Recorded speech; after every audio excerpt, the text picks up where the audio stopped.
Bab 11 Kisah Teladan Abdurrahman bin Auf. Abdurrahman bin Auf salah seorang sahabat besar Nabi SAW dan termasuk salah satu dari 10 sahabat yang dijanjikan masuk surga. Pada masa jahiliyah, ia dikenal dengan nama Abdul Amar. Setelah masuk Islam, Rasulullah memanggilnya Abdurrahman bin Auf. Ia memeluk Islam sebelum Rasulullah menjadikan Rumah Al-Arqam sebagai pusat dakwah. Ia mendapatkan hidayah 2 hari setelah Abu Bakar Ash-Shiddiq memeluk Islam. Semenjak masuk Islam sampai wafatnya dalam umur 75 tahun, ia menjadi teladan yang utama bagi kaum muslimin.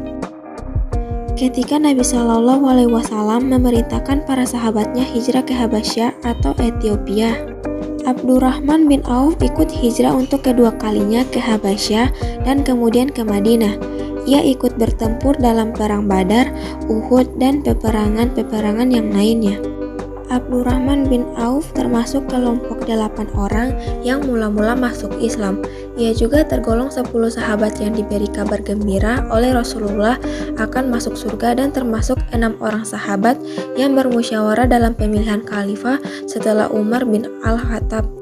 Di samping itu, ia adalah seorang mufti yang dipercaya Rasulullah berfatwa di Madinah selama beliau masih hidup. Keutamaan Abdurrahman bin Auf. Yang pertama, Abdurrahman bin Auf termasuk sahabat yang masuk Islam sangat awal, yaitu yang ke-8. Yang kedua, Abdurrahman bin Auf seorang mufti yang dipercaya oleh Rasulullah SAW untuk berfatwa di Madinah, padahal pada saat itu Rasulullah masih hidup. Yang ketiga, Abdurrahman bin Auf terlibat perang Badar dan menewaskan musuh-musuh Allah. Beliau juga terlibat dalam perang Uhud dan bahkan termasuk salah satu yang bertahan di sisi Rasulullah. Yang keempat, Abdurrahman bin Auf suatu saat ketika Rasulullah SAW berpidato menyemangati kaum muslimin untuk berinfak di jalan Allah, Abdurrahman bin Auf menyumbang separuh hartanya senilai 200 dinar. Yang kelima, Abdurrahman bin Auf pernah menyumbangkan seluruh barang yang dibawa oleh khalifah dagangannya untuk penduduk Madinah. Yang keenam, Abdurrahman bin Auf juga menyantuni para pejuang perang Badar.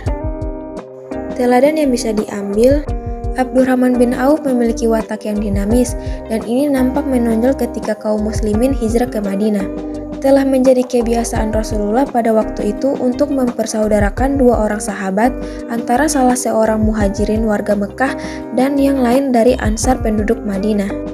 Orang-orang Ansar penduduk Madinah membagi 2 seluruh kekayaan miliknya dengan saudaranya orang-orang muhajirin.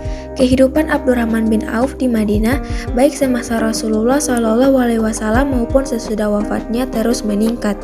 Barang apa saja yang ia pegang dan ia jadikan modal perdagangan pasti menguntungkannya. Seluruh usahanya itu ditunjukkan untuk mencapai ridha Allah Subhanahu wa Ta'ala semata sebagai bekal di akhirat kelak. Selain pemurah dan dermawan, ia dikenal pula sebagai sahabat Nabi SAW yang banyak meriwayatkan hadis. Abdurrahman bin Auf juga termasuk yang juhud terhadap jabatan dan pangkat.